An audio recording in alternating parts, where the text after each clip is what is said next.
Welcome, fans, to another edition of the Old School Shooters podcast.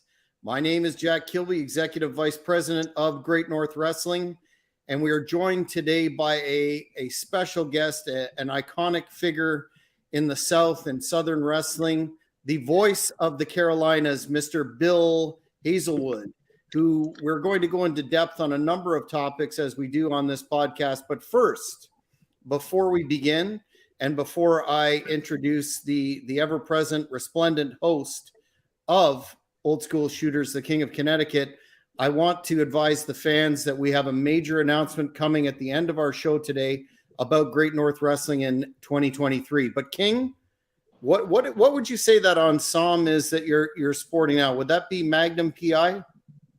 This is certainly very Magnum PI-esque.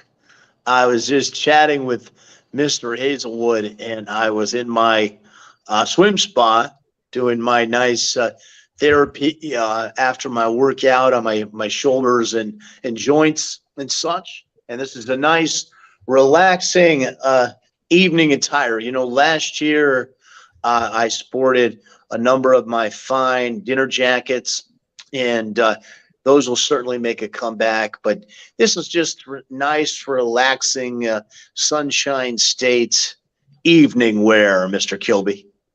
I love it. Now, Bill, I was wondering if we could start the discussion by giving the viewers of the Hannibal TV a little bit of a bio about yourself and all the various endeavors that you've been involved in the wrestling industry, and especially centered again in that area of the South. Well, absolutely. I thank you guys for bringing me on. And, you know, I'm friends with the King, of course, so I can follow him around, and just some of the coolness of the King can get on me, because I'll tell you right now, brother, I think the Magnum PI look, I think they stole it from the King. I mean, you know, they looked into the future and said, hey, man, here's the coolest guy of the 20th and 21st century, Matt Granahan, the King of Connecticut. And I just follow around, and it's like my dad said, you know, he's beating women off with a club at all sorts. So I just follow him around, pick up the women that he throws my way, and the coolness that just reeks off of him, man. The King of the Connecticut is not an act. Matt Granahan is the coolest guy I know. I really do. But anyway, I want to thank you guys for bringing me on. I'm 61 years old, February, and I did not get into the professional announcing business until I was 40. However, I was a huge fan of pro wrestling since 1972 when I was 10. And as I said before we came on air, I grew up in the middle of nowhere in West Virginia, southern West Virginia, live in the beautiful town of Greenville, South Carolina now for 33 years. But my father worked in the coal mines, and we had 3 channels back then.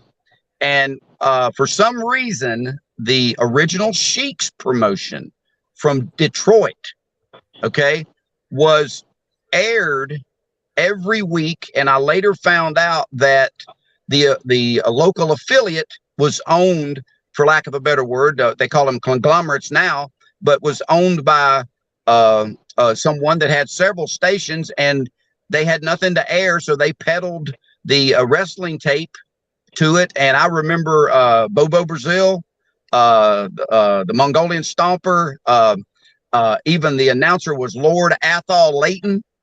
And these guys, these were, and I'll hit on this now too, these were real men. These were grown men.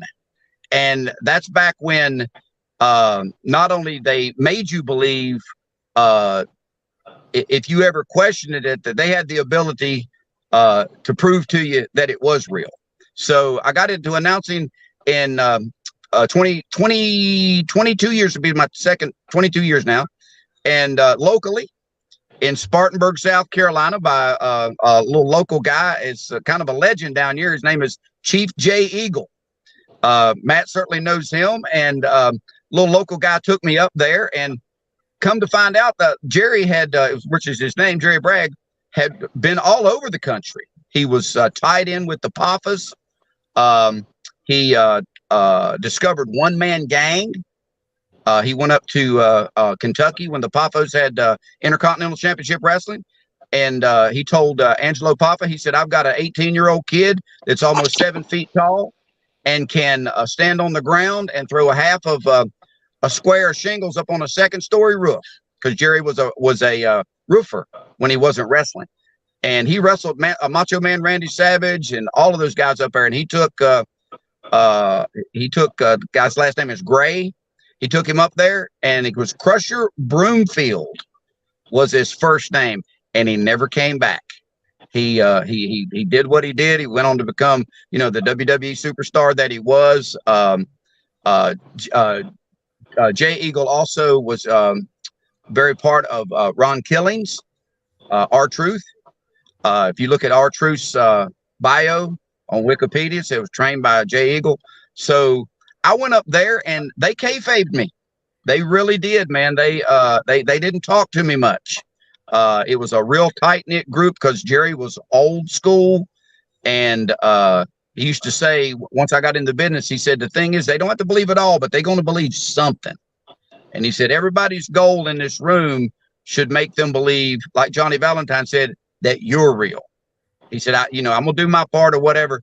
And he had a real unique situation that he knew all these guys. The first night I was there, I looked up at the concession stand. There was Bobby Eaton. And I went, I was starstruck. I'm not afraid to tell you, even at 40 years old.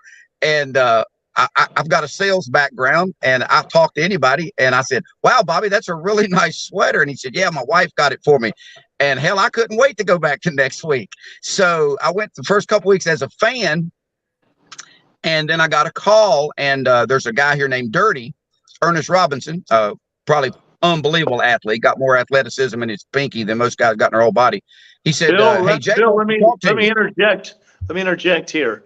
Dirty actually is fights on the zip drive that I gave to the Hannibal, and you'll see one of Dirty's fights, MMA fights, that the late great Stephan Bonner, my broadcast partner, and I called on the Hannibal TV, and Dirty, I believe, was victorious that night. And I just want to slow it down a little bit and just interject regarding Jerry. What a great guy, Chief Jay Eagle, and just share my experiences with him.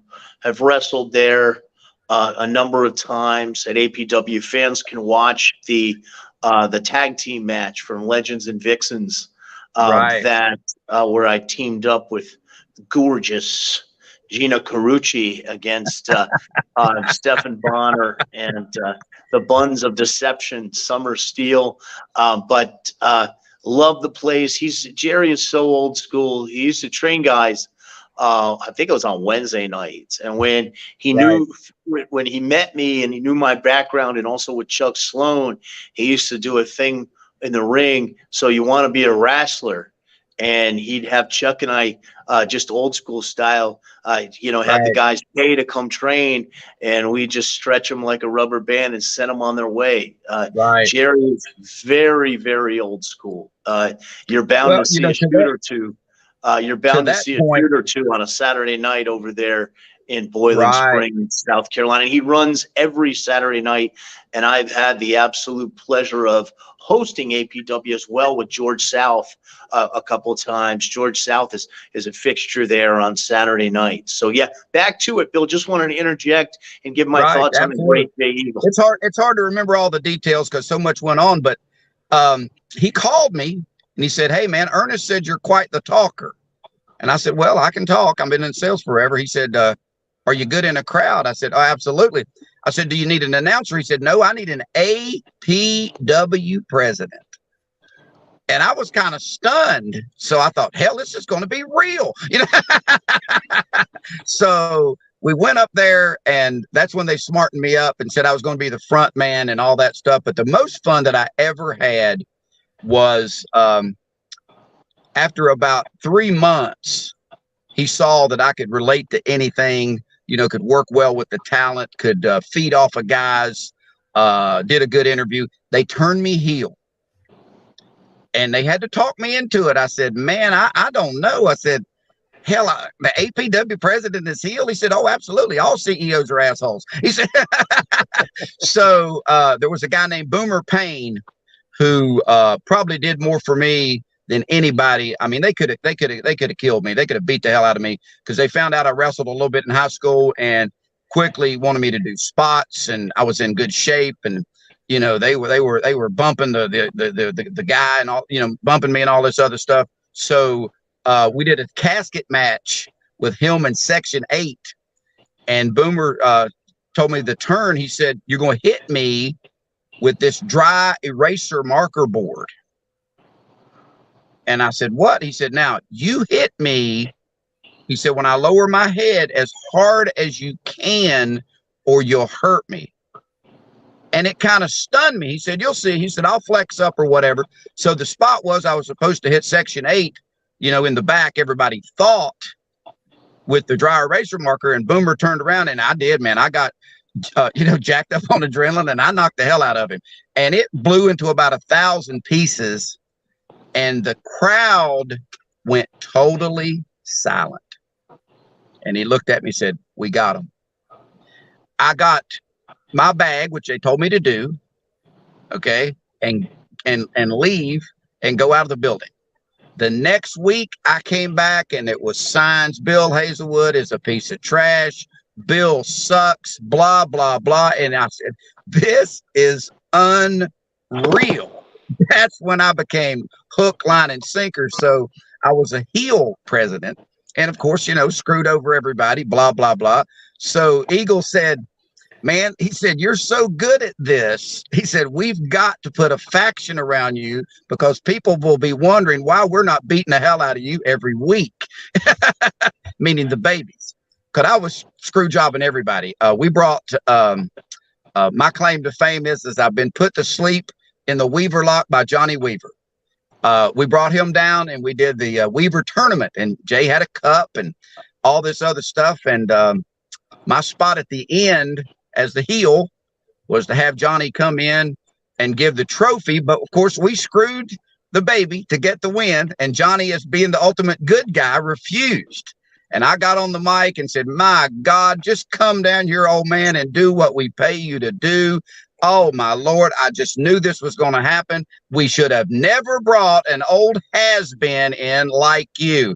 And Johnny grabbed that stick and he said, "Brother, I'd rather be an old has-been versus a never has was," or whatever he put it. And I swung at him and he shot me into the ropes. And he said, "Just feed to the left, man." And he put me in and he got in my ear and he said, "Sell it, brother, sell it, brother, sell it, brother." And I went down and he got on the mic and said, "Turn out the lights, the party's over." And I tell people, man, Jay Eagle was the best I've ever seen at taking nothing and nobody's and making something out of it. But he told me, you know, because Matt will admit to this, you know, of course, we all go up there and it is what it is. You know, Jerry never paid anybody. You know, he always had that sob story, but we figured out he's made more money in 35 years than anybody because payroll, he didn't have one. But he also told me, "Bill," said, "you're pretty good at what you do.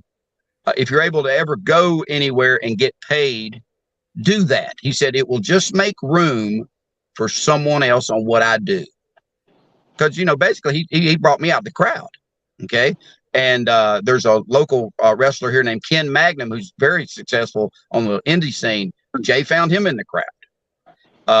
So it was a unique situation. And then I got involved with Bobby Fulton of the Fantastics. They were promoting MMA cage fighting.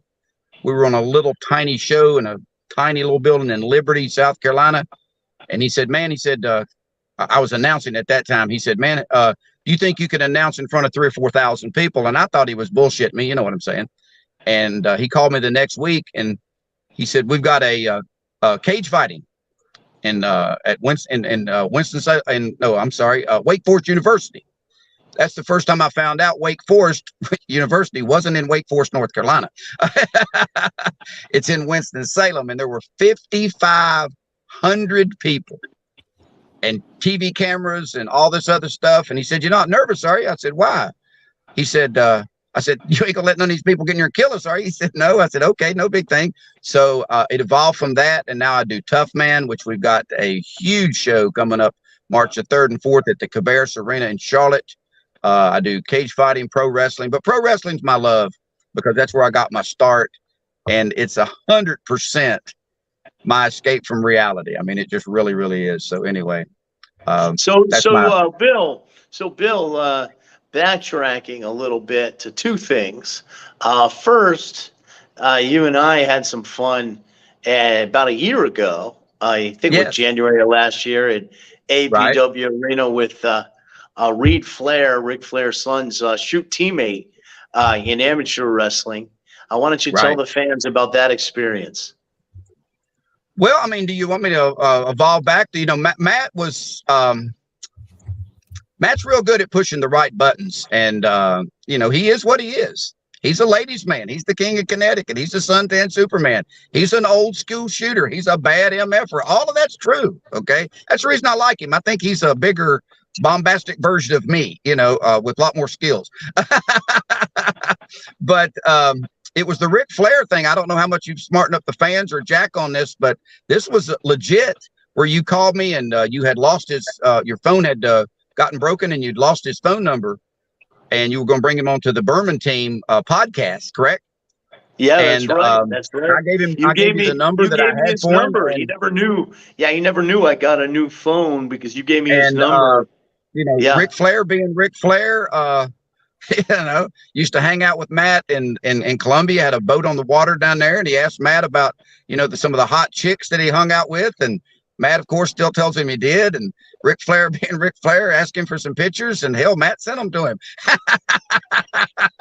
And needless to say, I think they were scantily clad and beneath. And Wendy, Rick's wife, pilfered his phone. and Rick, you know, turned into a small child. Ric Flair, the ladies' man, bedded 15,000 women, you know, gets Matt, says, hey, you need to call and lie to Wendy that, you know, this was a mistake. And of course, you know, Matt not going to do that. Hell, Ric Flair asked you for some pictures, man. What you going to do? So Matt ran with that, man. He ran with it like Tom Brady, buddy. I mean, he grabbed that ball and ran. And we poked and prodded and pushed. And, you know, Matt was going to let him get Ric Flair's revenge. So we went to Jay Eagles and did a little thing where a guy, this true story, Reed trained this young man, and we smartened him up a little bit, and he come out and did a little promo, and Matt went old school on him, brother, and hooked him and stretched him a little bit. And, you know, I was kind of not egging it on, you know, doing my part, trying to get Matt off of him. But I looked down and the king had him cinched up. I mean, he could have hurt him, which, you know, that's like I was telling Matt earlier. That's what I like about the name of this show is I think that pro wrestling back when I was a child was full of grown ass men. I say that all the time to these indie guys, shooters, hookers, stretchers, guys that could really hurt you. And I think that the skill was a man of Matt's background and skill being able to tone down that skill to not hurt someone. Okay. So fast forward 40 years. Now there's still Brock Lesnar and Chad Gable and the big guy Otis, you know, that have the wrestling background. But now you got just a bunch of athletes that have to be taught how to be pro wrestlers. And I think that's the lost skill now of, you know, Vince admitted it was entertainment or whatever, but you know, somebody still had to be out of their damn mind to get in the ring with Brock Lesnar as a fan. Well, back in the days, they'd have to be out of their damn mind to get in the ring with anybody because they would hurt you and hurt you bad. But I think also, Matt and I discussed this earlier this week, that Vince admitting it was entertainment kind of opened the door for the old school shooters to get into MMA. Okay. So the UFC has evolved, and I think it's become a real, full circle kind of thing. And I think this, if you look, Matt and I discussed this too, when Brock Lesnar went to the UFC, I'm not saying this happened, but I'd be willing to bet a pretty penny. He told these guys, you guys ain't talking enough shit. You're not getting on the mic enough, you know, because after his fight, he talked about going home and having a Budweiser and climbing on top of Sable and all that shit. He was the ultimate heel after he won that second time. And I think if Brock had not went up there, that this little cocky MF Conor McGregor would have never evolved. Because what Yeah. they did And was they gave a 5 foot tall nothing, 180-pound nothing, bad little man a microphone, and the shit skyrocketed. So the pro wrestling has slid over to the UFC entertainment fact. Ali used to say about Bill, that. Bill, They I said, need to interject. Bill, I need to interject regarding that, because what put UFC on the map and what made UFC mainstream from the time when my good friend Art Davey owned it and started the tournaments up until 2005. It was in 2005 when they did the Ultimate Fighter reality show with right. The late great Stephan Bonner, my good buddy, the legend, and Forrest Griffin and Chris Lieben and Diego Sanchez. These guys were characters. That was professional wrestling. And and you have to understand that Dana White's mentor was always Vince McMahon, and his mentor in business as well, when it came to buying WBC, buying Pride, putting everybody else out of business, and becoming that national brand. So it's, and I say this, Art Davey, the creator and founder of UFC, has said this. Pat Miletich just said it. Billy Corgan has said it from NWA. The UFC today is the #1 professional wrestling organization in the United States. So it is professional. I agree 1,000%. I agree 1,000% with that. And I've got to tell you, Bill, and the reason I wanted to interject is, we are putting the genie back in the bottle as we speak with Shoot Pro Wrestling.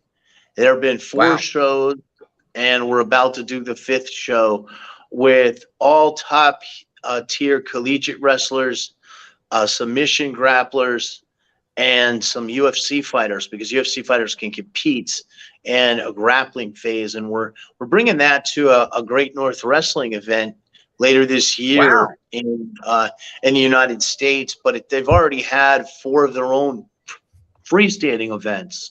So we're putting the genie back in the bottle, brother, and that's really what people want to see. And they want to see the characters. They want to see the excitement. The Shoot Pro Wrestling outside the ring is wild, crazy attitude era, like angles, vignettes.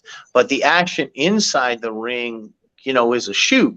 And one other thing that this, Bill, you know this well. I talked about how Jerry used to have, Chuck and I stretch guys that he wanted to get rid of and come and give their money. That's what professional wrestling is. Terry Bollea, Hulk Hogan had his leg broken, and they wanted the tough guys that would come back. So there's so much more to it, and I hate to do this. I do it all the time. I don't really hate to do it. I love to do it. Message me privately on my Instagram. King _of CONNECT ICUT on Instagram, or Matthew J. Granahan on Facebook. And I just had a gentleman who's a BJJ black belt that's learning catch wrestling and wants me to help him with his overall submission wrestling game. Just bought a book. Have a number of folks buy a book. I'll give you an autographed copy of the book I wrote with Eric Paulson, which is the definitive history of MMA and professional wrestling. And once folks read that book, and we here on Old School Shooters, our prime message, the reason why I created this show, is to educate the fans. And we want fans to be educated like you are, Bill, like Jack Kilby is, and like myself. And yeah, I mean, that's what we're here to do. That's what we're here to do, Bill, with the show. Well, there certainly is a market for that, because again, you and I have discussed the extreme side of it, which I'm not a big fan of, the bare knuckle thing. I just don't see. I see that as entertaining. Don't get me wrong, okay? But the brutality of it, and the fight, and the fighters, really injuring each other, because pro wrestling at the turn of the century, in 1900, was the #1 sport in the world. Oh yeah, Carl Two Gotch guys, and Frank Gotch and yeah, George Hackenschmidt. And let me just say this. Soldier That's why I'm Field so wrestled for 3 hours. absolutely. That's why I'm so happy to be a part of Shoot Pro Wrestling, because Right. having competed in MMA myself and seeing so many folks that I know that had so many fights, too many fights, getting to be to middle age like myself now, the Right. CTE it's awful. It's sickening. Bare knuckle fighting to me, I don't like it at all. I don't like that they have women fighting. I'm old school. I don't like to see women punching each other in the face brutally like that. This slap fighting that Dana White is doing you took now. the words out of my mouth. There's zero skill TV. in that. No, it's so stupid. So that's why I'm excited to be the broadcaster and business development manager for Shoot Pro Wrestling, because it's the best of both worlds, really. And let's harken back to the pre-93, before UFC had sanctioned, kind of educate the fans a little bit.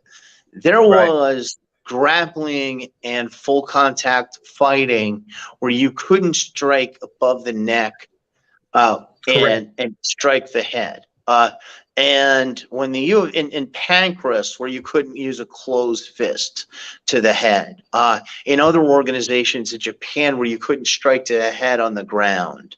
MMA, and I'm an MMA Hall of Famer here in Florida. I've done everything you can do, from competitor, which I was very successful, coach, cornerman. I'm broadcaster. I've done it all, baby.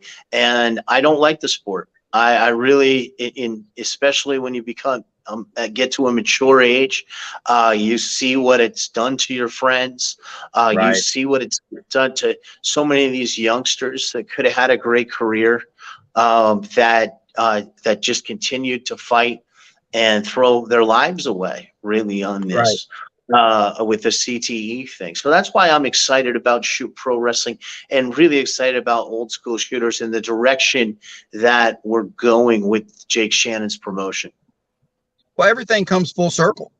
Everything in any sport, it all evolves back. So that, like you said, the Shoot Pro Wrestling, I think that's going to be a great market for the people who will appreciate what you just looked at. Because again, if you look at it, like we said with the slapping, that's zero talent. I mean, you got a big thick neck and you just knock the hell out of each other. And Dana's over in the damn side giggling, counting the money. Okay, so the step above that, if you call it that, is the UFC. Like you said, where these guys are, wear 4-ounce gloves that are certainly not designed to protect your head or my head. It's protect your knuckles. So these guys are basically half a step away from that. So the art of professional wrestling, real shoot wrestling, okay? Because if you watch Lou Thez, or you watch, even back in the old days, they mat wrestled. Everybody can flip or flop and jump around, and I'm not saying there's not a place for that on a wrestling card. I think my breakdown on a pro wrestling card is 6 good matches, but 6 distinctive matches. One little high spot guy or whatever, a girls match, a midgets match, big guys doing what big guys aren't supposed to be able to do, because no single match, no single star, no single anybody is going to entertain like they did in 1900 at Soldier Field for 3.5 hours. Nobody's going to come watch The Undertaker wrestle for 3.5 hours. Okay. The days of watching Ric Flair wrestle every night for 60 minutes is over. Okay. So the pro wrestling aspect of grown men not being able to fight, but the skill level of hooking someone and joint manipulation and stretching, but also evolving, like I said, the pro wrestling side, because everybody wants to get in your business. Okay, if you look at what Vince did, okay, they started with good old JR. Ball's palsy was real. He really had that. So they stuck JR in the ring and made him, he had the pity party, bring good old JR back for pennies on the dollar, blah, blah, blah. And the crowd's going, oh, Vince is such a dick. Well, they were building Mr. McMahon, the ultimate heel. So everybody wants to get involved in your personal business. So what you do is you take 1% truth, and 98% embellishment or bullshit, okay, and you market it 100% of the way, and this match will please 20% of the people, that match will produce 20% of the people, this other match. So if you got 5 matches, 100% of the people go home liking something, and then they'll want to come back. So the Shoot Pro Wrestling, I think that crowd has gotten left behind, because there's people that like UFC and don't. There's people that like pro wrestling and don't. There's not a middle of the road crowd, and I think that the middle of the road crowd is the largest audience, because I'm hosting this Saturday here at Dave and Buster's here in Greenville with Eric Bischoff. Is there as our guest. Dave and Buster's have the 4 biggest pay-per-views of WWE every year, and they bring in fans and let them watch it in the back room and drinks and all this other good stuff, and bring it in. He evolved on a Q&A we had him last year. 5.3 million people used to watch Monday Night Wrestling per show. They had 5.3 million. Vince had 3.5 million, and Vince was losing. So 9 million people was watching wrestling on Monday night, and that was against Monday Night Football. Everybody comes up with these excuses and shit now for the numbers being low. I think what they've done is, I always joke with people, the worst place to be in business is successful or the illusion of success. Well, success is expectations. Back then, they were ultra successful. They were super successful. They were the most successful. Where did those fans go? Where did the 9 million people that was watching go? Well, they went somewhere else. So they're certainly there. So the Shoot Pro Wrestling, I think, can bring back huge numbers. Sure. And of people who really appreciate the skill level that Matt has. Because, regardless of Matt's character or whatever, and I love him like a brother, I really do. And I think he'd really take a bullet for me if push come to shove. But the skill level that he has, he could hurt someone. He could kill someone without a weapon. And with not even throwing a single punch. So the art of pro wrestling, of real wrestling, see what they do in college and high school. The kids can't get a pop. Oh, don't celebrate. You just beat him. Show that you're humble. Screw that, man. Shit, I just beat your ass. You know what I'm saying? So I think there's a market there for this Shoot Pro Wrestling. I was intrigued when we talked about it a couple years ago. I said, man, this would be pretty cool for these guys to come in and show people the level of skill that they've really got. Because I think UFC's kind of lost that. They get the knockout pop. Guy kicks a guy in the head. Well, that's a lucky punch. You can call it what the hell you want to, because he's just as skilled as you are. But, down on the ground, the mat wrestling, the chain wrestling, the holds, stuff like that, and then letting them speak their mind. Absolutely. After Matt beats me in the ring, whatever, let him say what he feels, because they've kind of repressed that in college and high school. That's why they're not drawing. That's true. You're absolutely right. And if you go back, Bill, and you look at collegiate wrestling, one guy that comes to mind to me is Steve Williams at the University of Oklahoma. He was colorful, and he was flipping fans off, and some of us in amateur wrestling used to use a little Ric Flair strut after a win and like to show up. But you're right, the coaches never liked it. But when you're grown men and you're having an entertainment product, and just to kind of backtrack and synthesize this, the Shoot Pro Wrestling, what we're going to be doing is we're going to be going on shows. We're going to be working with Great North Wrestling and having 4-man tournaments on an existing professional wrestling card. And so you do have that variety of the high flyers, and then you have actual shoot on that card. And I'm really excited about it, Bill. Very, very excited about it. I think what that will do is, that will give those people, it's like I said, women, midgets, wrestlers, big guys, little guys. If you've got the Shoot Pro Wrestling on the card, that's an exceptional way to start on the card with real pro wrestling. The people will see the difference, and the people that love the true art of Shoot Pro Wrestling will migrate to that. You know, Sure. And because again, like I said, where'd the 9 million people that used to watch pro wrestling go? that's such a great question. You know, kind of harkens You know, back to 2019 when I did a press release with Stephan Bonner once again. You know, every time I think about these memories, so often Stephan comes up. We did a press release about Legends and Vixens, and we talked about the numbers that pro wrestling did in the Attitude Era. You know, where they were going head to head, and absolutely, where did those people go? And Stephan, as well as Forrest Griffin, did a commercial that Jake and I produced for Shoot Pro Wrestling, which has really gotten a lot of attention online. Folks are wondering when's the next show going to be. It had highlights from past shows, and we're very excited to be having it with Jack and with Great North Wrestling, and we're looking for a great year ahead with the Shoot Pro Wrestling organization. I've heard great things about Great Northwest Pro Wrestling.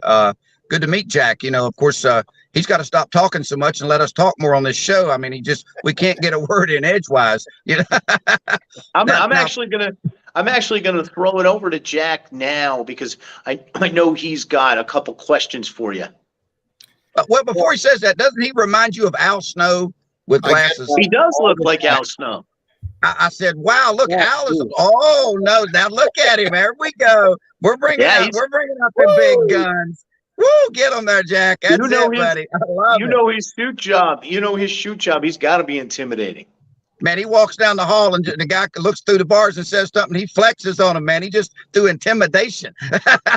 Well, shout out to the real Al Snow. Certainly a man I most definitely admire in terms of his wrestling acumen. But I did a show with him about 3 months ago. He's still in great shape. For 59 years old, yeah. He's got a decade on me, and that's something to strive for sure. I wanted to comment on before I get into the other question. I think the key is that the major promotions, you're absolutely right with UFC being the #1 pro wrestling organization. I find it ironic that they have adopted all of those qualities of the pro wrestling product that you referred to. Meanwhile, the WWE and AEW seem to be farther away from that, and thus alienating a lot of the old school fans that we cater to on the Hannibal TV and Shoot Pro will capture. It certainly is, whether you want to call them casual fans or old school fans. I 100% agree that we most definitely have an underserviced market there for sure. With respect to, speaking of old school wrestling, there's such a rich history of pro wrestling in the Carolinas and Jim Crockett Promotions. And speaking from a personal perspective, JCP, was the promotion that the NWA that made me a fan. Right. Even though up in Canada, we didn't get NWA, WCW for quite a while. I have connections in Myrtle Beach and was down there a lot and got to see it there. I'm wondering from your perspective and what I've seen online, there seems to be a not only incorporating legends like the Rock and Roll Express, but there seems to be a flavor to old JCP in terms of independent wrestling in the Carolinas today that is really distinct from, say, other indies in the Northeast. Is that your perspective as well? Absolutely. Big time wrestling from, I think Steve, his last name begins with a P, comes down. I've announced for him a couple of times, comes to the Spartanburg Memorial Auditorium. And everybody that I'll rewind a little bit. I was got married the first time I was 18 years old. We lived 3 miles from the Brush Fork National Guard Armory and was very, very fortunate that Jim Crockett Promotions ran that on a monthly basis. A monthly basis. So Earl and Dave Hebner, the referees that were twins, drove not a Chevy Chevette, but a Pontiac 1000 that looked like a Chevy Chevette. And they had theirself and 2 giant wrestlers, and they'd always pull up there. And we went so much. And when we didn't have the money, we would hang around the back and Dave or Earl would come get me and go, come on, man, we need some people for ringside. And they'd let us in for free. So I watched all these great characters, Ricky Steamboat and Jay Youngblood and Ric Flair and Greg the Hammer Valentine. Everybody came through the Carolinas because it was the territory thing. You know, you'd get stale somewhere. They'd tell you to go get, you know, new somewhere else and come back and you'd be new there. So I was very fortunate for about 5 years to watch all those guys. And the Carolinas was a distinctive fan base. Greenville is kind of the hub. Spartanburg is only 25 miles away. Anderson is only 20 miles away.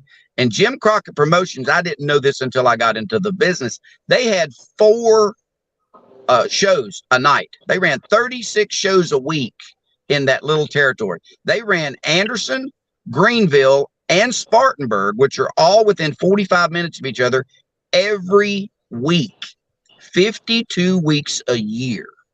And they would run, there was an old legend shooter here named Bill White, tough as nails, okay? They would run show A, for example, with a program for 4 or 5 weeks, okay, in Greenville. But they could switch that up and bring in show B to Greenville, and show A could go to Anderson with the same thing, and nobody knew any different because nobody, the funny thing about here, and I used to joke, I grew up in West Virginia, which it was 20 miles to anywhere. But if you call someone from Easley, where I live, and they're in Greer, and they ask me where I live, and they go, Easley, they go, all the way over in Easley? Well, hell, there's only one town between us, okay?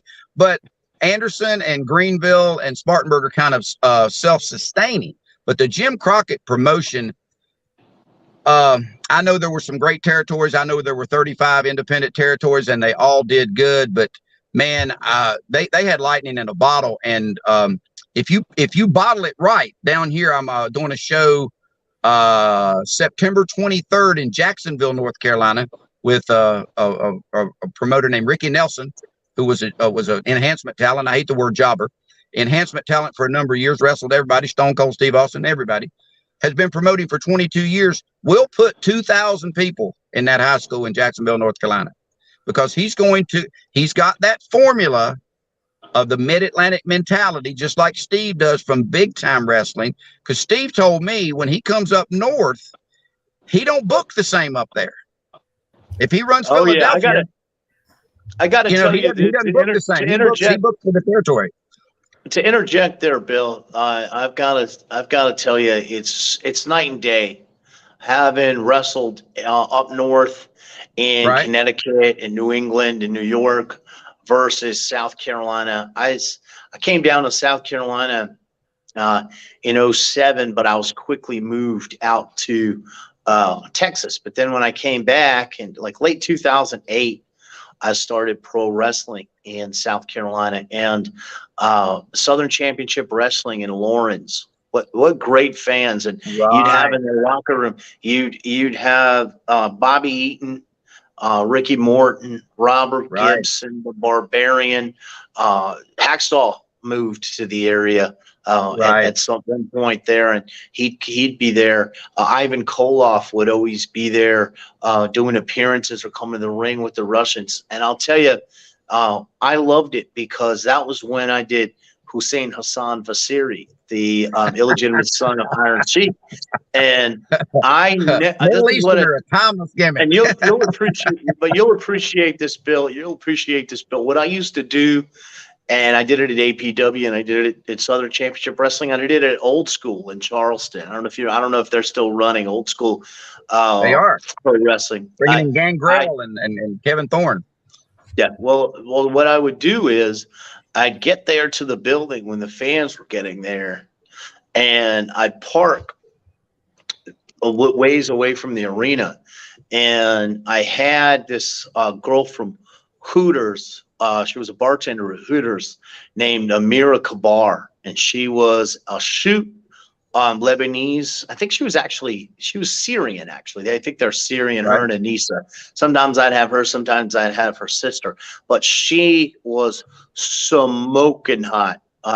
Bikini contest winner. And what I would do is I'd have her wear high heels and her string bikini and have one of those fur satchels, like over her shoulders, and I'd walk down and make sure I passed all the fans, and I'd order her around, yell at her and order her around, but not in the voice I'm speaking now. I would say, "You filthy woman, you get down, you fix my hair, you fix my hair, you do it," and I'd yell at her, and then I'd have her hold a little carpet and put it down on the ground for me, and I'd get down there and pray and pray, and then I would get up and I'd have her bow, down at me, and and all the way showboating, and I never broke gimmick, coming into the building. And then when I was in the building, if I ever passed any fans, I'd be walking with her, and you got to imagine her beautiful butt cheeks and her beautiful boobies are hanging out. She's in the bikini, and I'd yell at the fans, and you'd have a grown adults that would be sitting there, and they'd be covering their children's ears, because the kids would look at me and I'd say, "Let's say Alicia name," and they would go, oh God, covering their kids' eyes and ears. Right. And I never ever broke. And this was 2008, 2009, 2010. When supposedly kayfabe was gone. It was never gone with me, especially when I did that gimmick. And it was so much fun in the South, because you could get so much heat from those fans, especially if you were playing a foreign heel like that in the Middle East, not too far after 9/11, so I had so much fun with that. You couldn't have done that with the crowds in New England or New York, because at that time, and even before that, before I left New England, when I started pro wrestling up there, they were all the smart marks. You couldn't have fun. You can have fun in the South, and I really hope, Bill, that it's still like that. I know it still is at places like APW Arena. It is a blast. I tell people that I've toned it down tonight, but I'm the best hype guy in the business, period, bar none. People want to be entertained, and they don't care by who. But rewinding to what you just said, and Jack, what you related to, if wrestling is different up north, that means it's drawing a different crowd, correct? So they don't watch the Southern wrestling. If the wrestling is different in the South, that doesn't mean they don't watch the Northern wrestling. That's the reason the overall numbers on the big show. That's why the Shoot Pro Wrestling has the audience, but they're over somewhere watching something else. You just got to get them back, because if the people up north don't watch the wrestling down south, and the people down south don't watch the wrestling up north, okay, those people have quickly decided, hell, is WWE more like it is up north, or is it more like it is down south? At AEW, the same thing. They've carved out kind of their little niche market, but 897,000 people a week, or 900,000 or 1 million is nothing, because again, Bischoff just blew me away with those numbers. He just knew the data, which I am going to have him discuss that in depth this Saturday, of the huge numbers that pro wrestling was drawing back when there was a war. Okay, there was choices, and it was still 9 million people. Well, hell, Shoot Pro Wrestling should give them another choice, and it should be the choice of back when, hell, they don't have to believe anymore, because it is real.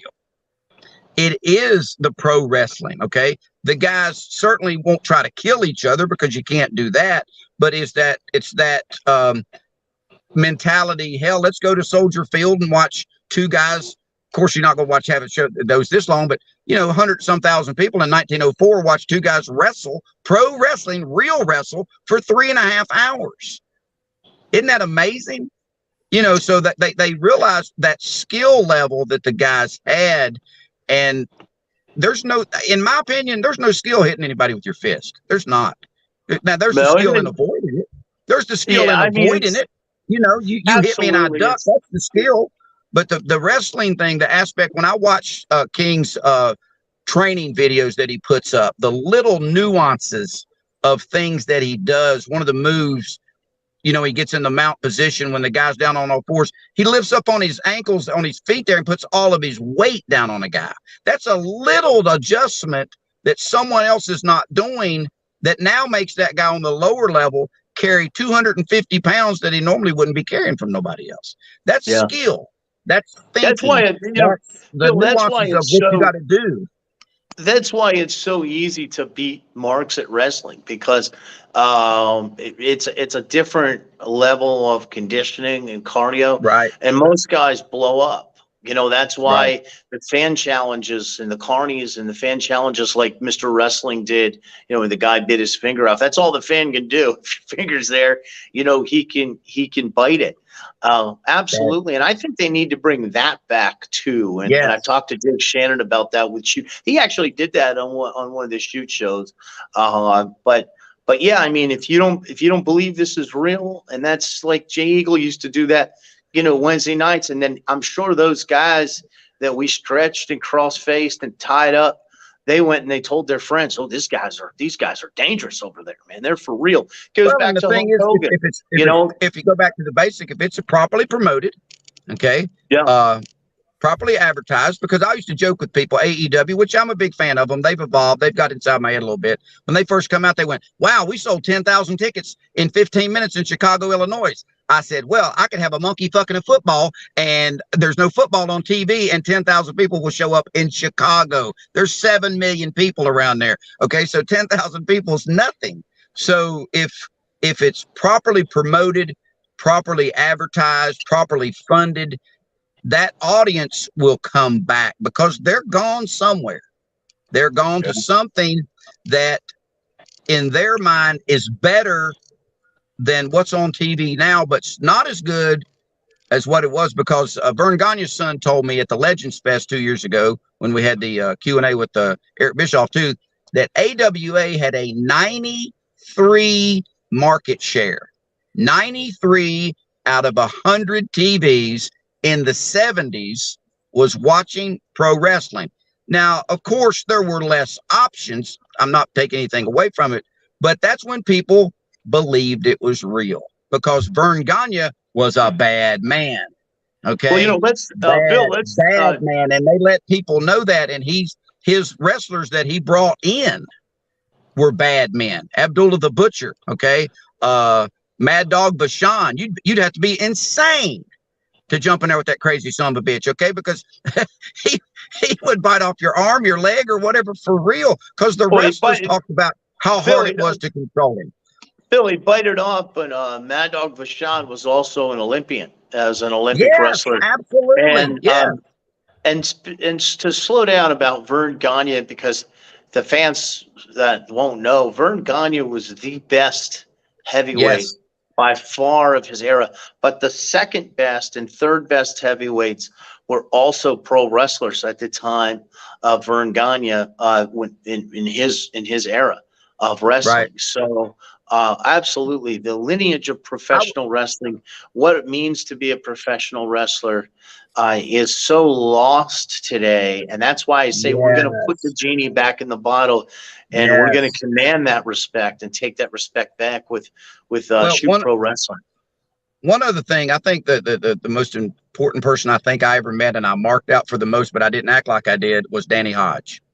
Okay, I knew that Danny Hodge had never been taken off of his feet from the standing position in 4 years. And he told me a great story, because Ole Anderson used to hold court, they called it, in the Mid-Atlantic Fan Fest that I host. He would sit in the hall and tell all the stories, and he would ag people.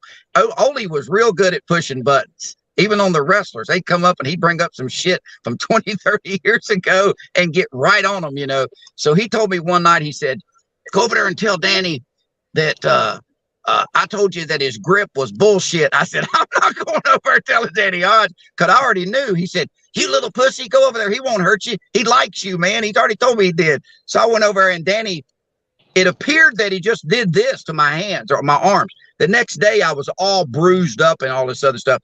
And Danny told me an amazing story. I think it was in Oregon. I'm not sure who the promoter was, but I asked him, I said, he was small in stature. But I asked him, I said, "Danny, did they ever have anything like steroids back in the day?" He said, "Well, I was in the Oregon territory and some guys were swelling up." He said, "Getting bigger." He said, "They were sticking this needle in their ass." That's exactly what he said. and gaining weight. And he said the promoter came to me and said, "Hey, Danny," said, "Hey, man," said, "if you start doing this stuff the other guys do and gain about 40 pounds, I'll make you the champion." He said, I looked at him and said, "If I wanted the belt, I'd just take the belt." He said, "If you don't believe me, ask anybody in this damn locker room." You know?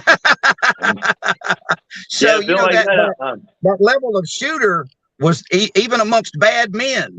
You know, Danny Hodge was a bad man, you know. Yeah, I did a great tribute to Danny Hodge when he passed here on the Hannibal. Right. That very popular. And I'll tell you a Danny Hodge story, famous Danny Hodge story. Everybody knows Bruiser Brody, and R.I.P. You know, the great Bruiser Brody. And they pulled a rib on Bruiser Brody because he used to like to get rough with guys.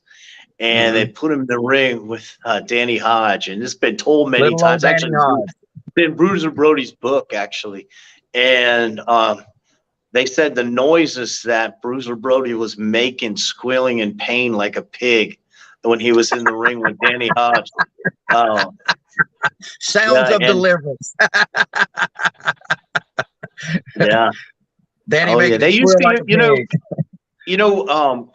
Chief Jay Eagle used to use TJ Jaworski that way. TJ was coach for Davidson College in North Carolina, and TJ liked the nose candy, and he got in some trouble and lost that gig, and Eagle used him a couple times to stretch guys, and I think that's the only time that Eagle was probably not as thrifty and threw some money.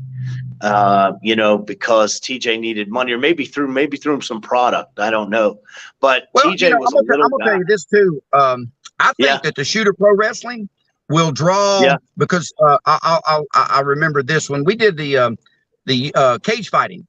Okay, and Wake Forest University, we had 5,500 people, give or take 100. 80% of those were women, dressed to the nines, dripping with gold and jewelry. Because hell, ringside seats were over $100. General admission was $40. Okay, and we were in the Wake Forest Coliseum where they played basketball. And I looked around and I said, "Damn, these women are living vicariously through their boyfriends." Know what it was? They wanted to hang out with bad boys. Yeah, they wanted to hang. Women's money spends too. So the real shooters, the wrestling promotion approach, I think, could draw that type of audience. You just got to recognize your audience, because AEW talks about their demographics of 18 to 35, or Bill, the rats in Bill, the rats in MMA as a competitor, and I've cornered dozens and dozens of fights. The rats in MMA were always top notch. Hey, I mean, and you get some of these, and you get some of these girls, but you get some of these girls that go to MMA shows that would go there with guys that were kind of pussies, and you could go and you could kind of fuck with them. I did that in my younger days a little bit, and you could pull their women away. And I remember a funny story. The first show in South Carolina that Derek Stokes did, it was a combination boxing and MMA, and there were these girls in the VIP section, and I was cornered a few fights on that show. And I remember a little guy, Mike Ellis, he was like a little Matt Hughes, that was with me with our fight team, and we just went over and we stole these girls away and just intimidated these guys. And we were like, "Yeah, come for a drink, come to our side." So we had a little VIP seats for our fight team. So we dragged the girls up, and then the one girl, she goes, "Well, we're sugar babies. Like, those guys are like, they're paying us to sit with them." And they ended up, and you should see how pissed these guys were. We just, I was younger, and I wouldn't do it now, but just intimidating the shit out of these guys to get that snatch. So there's definitely, we talk about pussy on this show. We talk about banging girls. We talk about smashing the lady. This is not any. And speaking of that, man, I gotta make sure I get this out before the show ends. I did a read on Chaotic Enlightenment, the book I was writing with Stephen Bonner. And I did it down at Berman Law Group at our studio the other day. And man, Hannibal's going to be posting it. Man, that it is full of stories of boozing, fucking, and fighting, and it is phenomenal. And I can't wait for I've got it getting blasted out there in the next week, and I can't wait to see all these little Nancy boy snowflakes. Like, I know Jack's got one that little sissy Sean Ross Sapp, right, Jack? These little pussies are gonna melt when they hear me read this book. I love it. It's gonna break the internet. Bill, before I ask you a final question regarding the gathering, I just wanted to comment that it's interesting that you brought up Ole Anderson.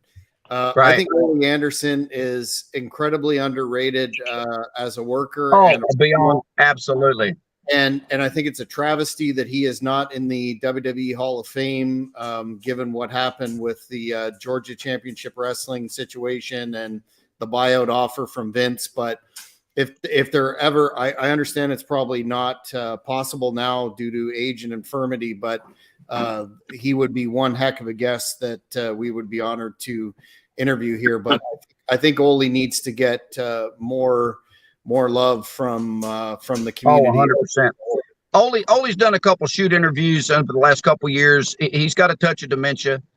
He lives about an hour south of me here in Georgia. But when you talk and he'll tell the stories, and he'll tell it right in front of them, the guys can say what they want to. Ole got it. Ole controlled 2 territories as far as booking. Booked every match. Now, not micromanaged, don't get me wrong, okay? But the guys did what he said, and they drew money. And Ole, in his book, I think one of the best wrestling books ever written was Ole Anderson's, okay? I've read it cover to cover dozens of times. And he puts out the numbers, and he points fingers and names names, so it has to be true because no one's ever sued him for libel or slander. And he talked about Vince's claim to fame. Excuse me for a second, Matt, or I'll lose my thought. Ole said, think about this. He said, we ran 36 towns 52 times a year. He said, hell, all Vince did was find 1,000 towns he could run once every 2 years.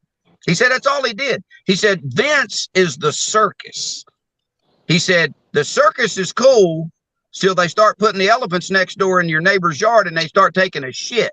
Okay, he said, tell me any town that Vince McMahon could run 4 weeks consecutively and sell out. And of course, you know, WrestleMania is 2 days now, but they're selling the week-long WrestleMania experience. It's like the Indy 500 or Daytona 500. Matt can relate to that being down in Florida. It's not just Sunday race day. It's hanging out with the drivers, getting near them and all this other stuff. So he crunched the numbers and blew it up. And the Carolinas, $3 a ticket was a $50 million a year territory. So you evolve that into the WWE prices. Hell, it's $1 billion territory, 3 states. So Ole Anderson was probably A, the most arrogant prick ever to get into the ring, but B, the most brilliant man to ever book a territory. Period.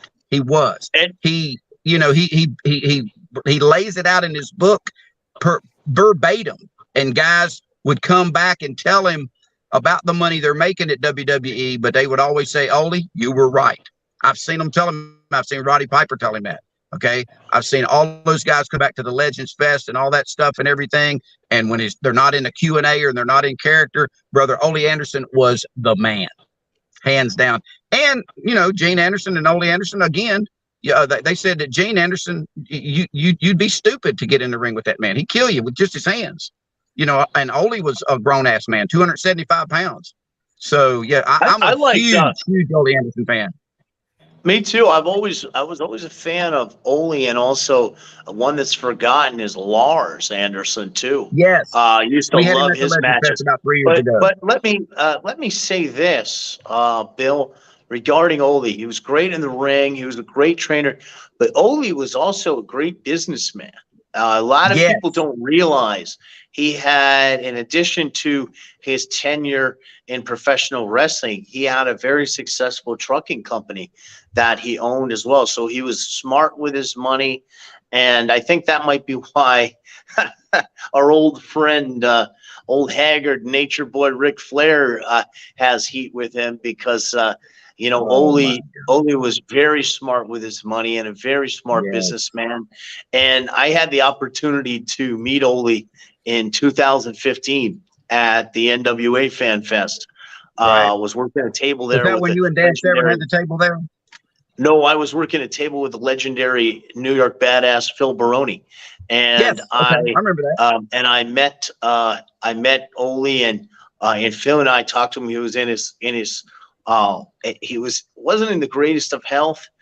He was in a wheelchair, but we had a chance to chat with him for a bit. And it was an absolute honor for me because I grew up watching the Minnesota Wrecking Crew, Ole and Arn, Gene Anderson and Lars, and tell the fans, go back and watch those matches because that's some good, solid pro wrestling there. Well, Ole used to say this, and you certainly can relate to this, to Matt.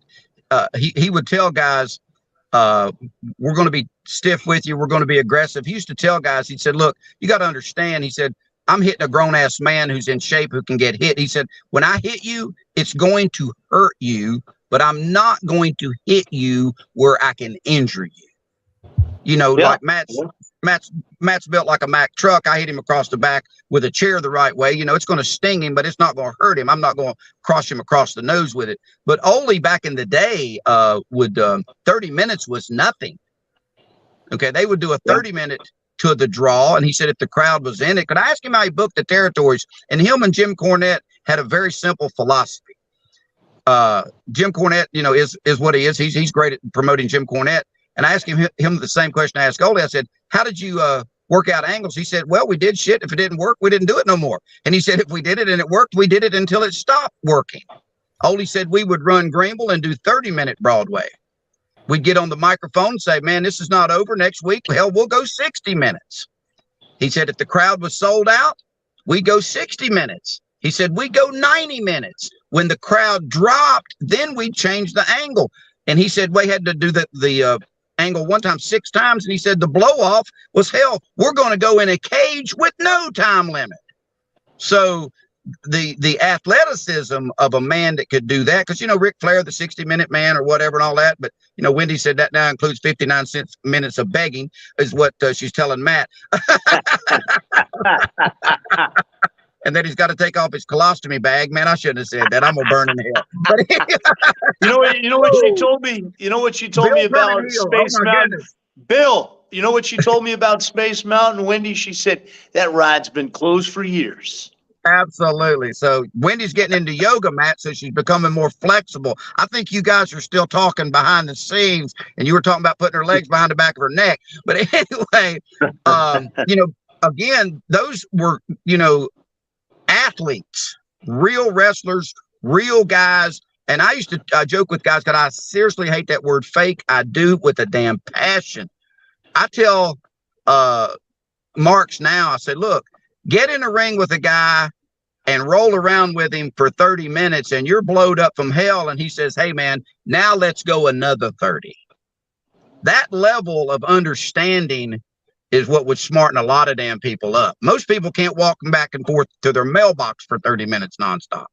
So, like you said, the Minnesota Wrecking Crew, and Ole said this too, him and Gene were the only tag team that he said he could ever think of, and he may be wrong, that never had to leave the territory, that never got stale.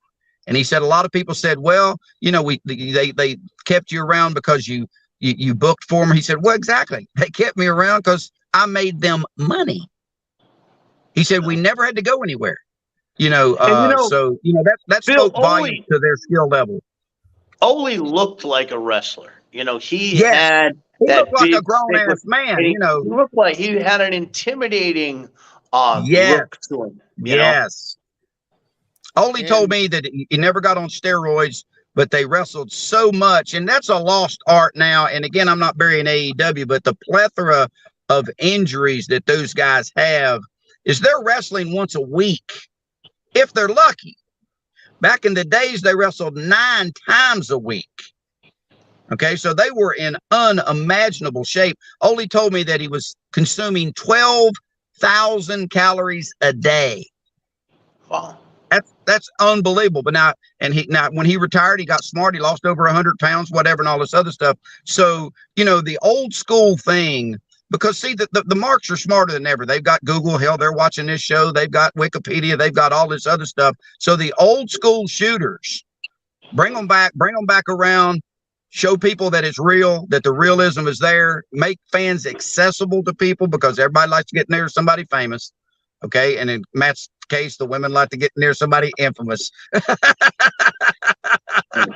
So I think the old school shooter thing, again, there's a market there. It's just got to have the right person, that you can't just build it and they'll come. You can't do it. You got to educate people. You got to play to the dumbest kid in the room. You got to cover the basics.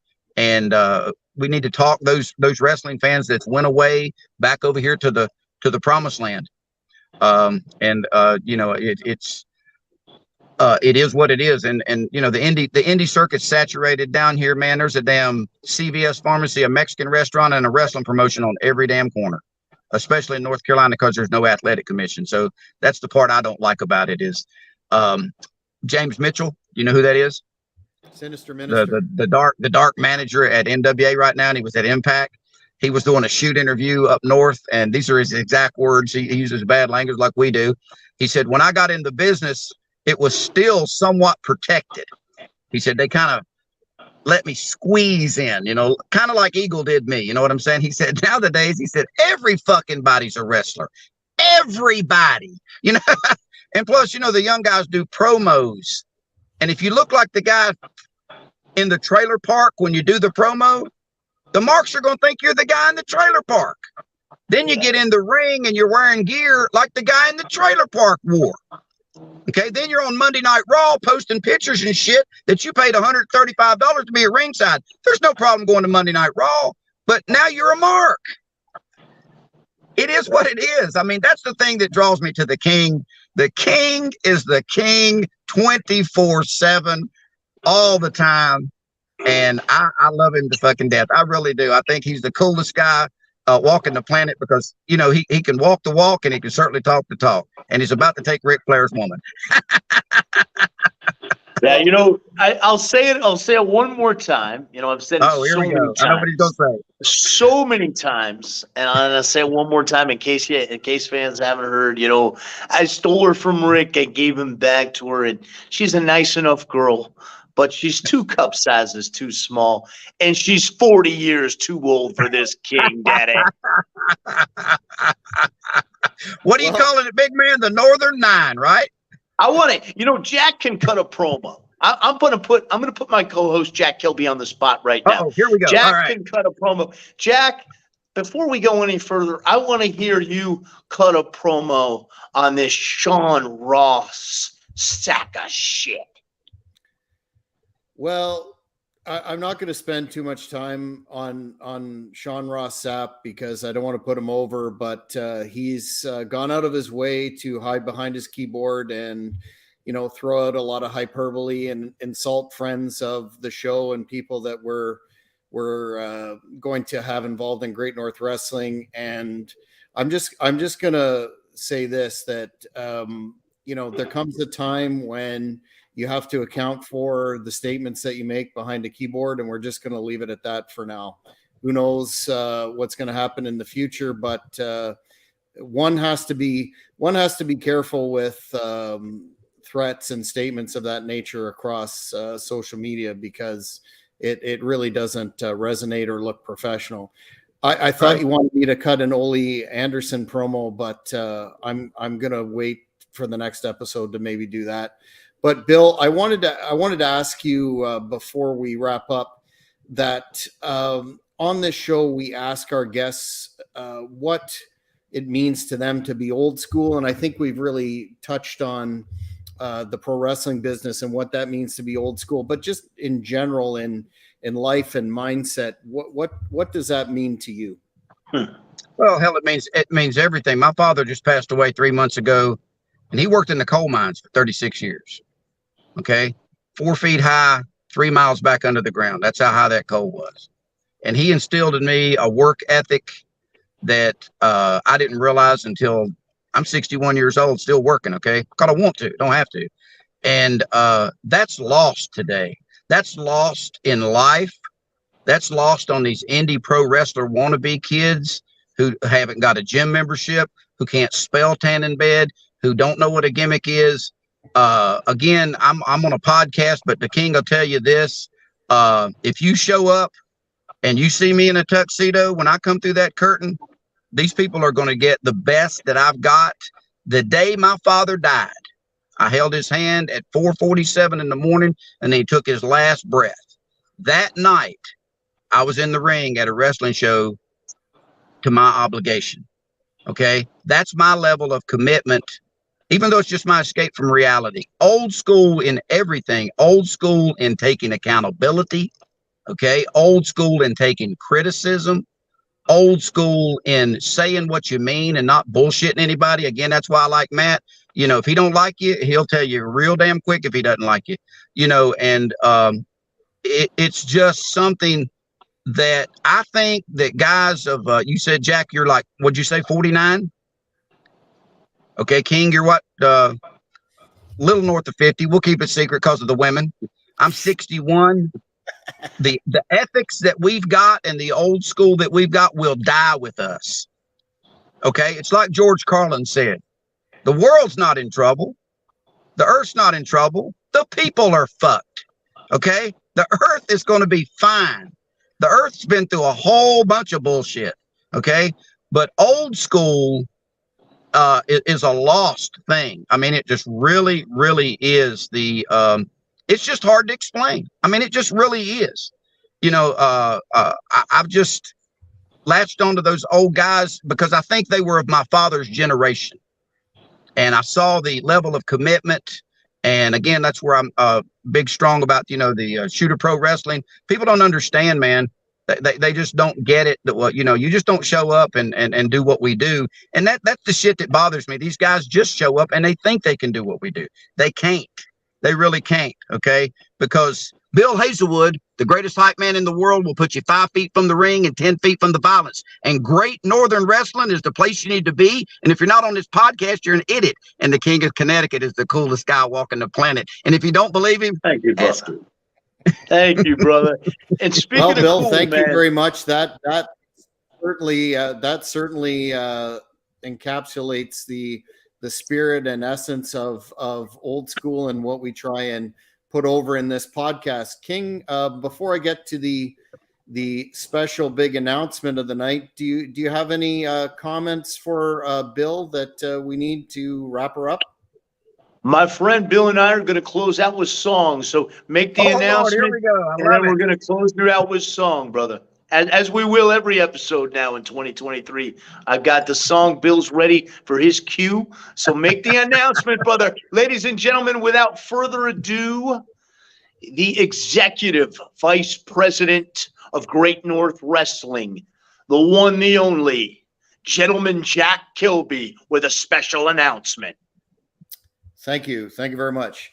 Fans, this is the moment that a lot of you have been waiting for. I am very pleased to announce that we have officially booked our first event of Great North Wrestling for 2023, and that will be a giant double card with an afternoon show and an evening show headlined by an absolutely epic main event that will get people talking and certainly burn up the sheets. That will be announced later, but I want to tell you that that date is confirmed for Saturday, May the 6th, first show in the afternoon, and then an evening show, 2023, at the Earl Armstrong Arena in Ottawa. And this is significant for a number of reasons, in that it is not only our first event of 2023, but our 15th anniversary show for the promotion, as well as the site of our 10th anniversary show, where we drew over 1,000 fans. And we know we're definitely going to eclipse that this time. We're going to have many, many announcements coming forward in the next few weeks on the Hannibal TV. So stay tuned. And we look forward to seeing all the fans out there that have been waiting for the restart of Great North Wrestling. It's here. Awesome, Jack. Awesome. I'm excited. I'm pumped. The voice of the Carolinas. It is absolutely my pleasure anytime I get to cut it up Thank you so with much. with the great Bill Hazelwood. And you know, this song goes out to all you snowflakes, all you Nancy boys, all Amen, you brother. Preach it. pussies. And it is an old school song that was written and sung by an Irish comedian named Dennis Leary, comedian and actor named Dennis Leary. And Bill is going to handle the chorus with me, and I'm going to start it off. Sometimes I park in handicapped spaces while handicapped people make handicapped faces. 'Cause I'm an asshole. The world's biggest asshole. I drive really slow in the ultra fast lane while people behind me are going insane. Because he's an asshole. He's the world's biggest. And my friend, Matt Granahan, the world's biggest asshole. And proud of it. Once again, Silver Sages, spreading knowledge to the younger ages. Oh!